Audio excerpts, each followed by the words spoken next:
Petani dengan nelayan ni, kalau kita perhati dia orang tak akan turun ke laut seorang-seorang. Dia orang tak akan buat bendang seorang-seorang, dia tak akan buat dusun seorang-seorang. Mereka akan pakat dengan jiran, dengan adik-beradik orang kampung lah.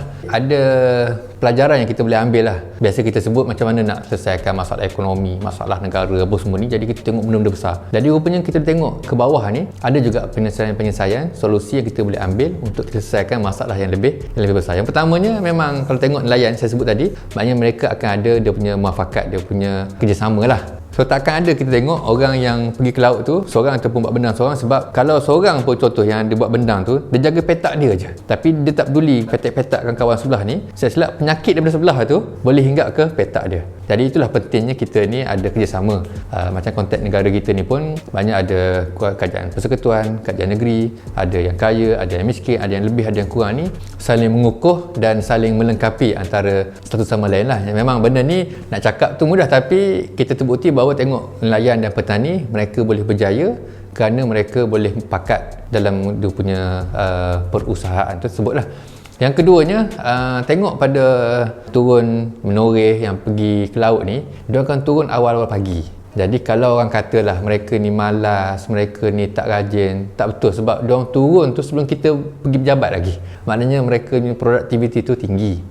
Cuma sistem dia menyebabkan mungkin ada orang tengah dan seumpamanya menyebabkan mereka tu masih lagi di tahap yang sama. Pengajaran dari situ maknanya untuk kita tingkatkan ekonomi kita ni perlu pada produktiviti. Produktiviti ni ialah bagaimana kita dengan input yang terhad ni kita dapat menghasilkan output yang lebih tinggi melalui kaedah-kaedah yang tertentu tadilah. Yang ketiganya, perancangan. Sebab tengok kalau kita yang kerja berjabat, dia tak kira musim lah, musim hujan, musim panas, kita kerja je. Tapi kalau orang yang nelayan, musim terkujuh, maknanya 12 bulan tu, ada bulan-bulan mereka tidak boleh turun ke laut. Petani ataupun menoreh, musim-musim hujan mereka tak boleh buat kerja. Jadi ada bulan-bulan tertentu yang mereka ni, istilah kita tu betul lah, kais pagi makan pagi, kais petang makan petang, mereka tidak ada hasil. Jadi macam mana dia nak survive the whole 12 month ni, sedangkan mereka hanya boleh bekerja mungkin 9 ke 10 bulan. Baru ni masa yang musim banjir hujung tahun baru ni, lebih lama sebab daripada bulan 11, 12, bulan 3 tu masih lagi tak boleh turun ke laut. Jadi cecah ke 5 bulan orang nelayan ni tak boleh turun ke laut.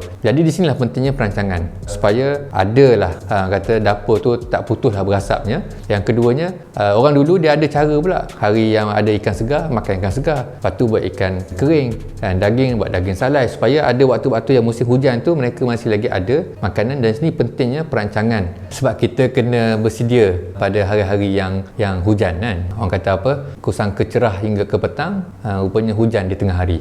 Dan yang terakhirnya, ketentuan ilahi. Itu paling asas lah, sebab kita merancang macam mana pun, tapi kadang-kadang tu Allah punya perancangan, Allah punya penentuan tu mengatasi segalanya. Maka di situ kita kena adalah elemen keberkatan. Dan memang dalam banyak-banyak keadaan, kita sendiri pun yang bekerja makan gaji pun ada masa-masa yang kita rasa benda ni ni bukan usaha kita ni, rezeki yang datang bergolek dan seumpamanya. Jadi kita kena jaga semua ni.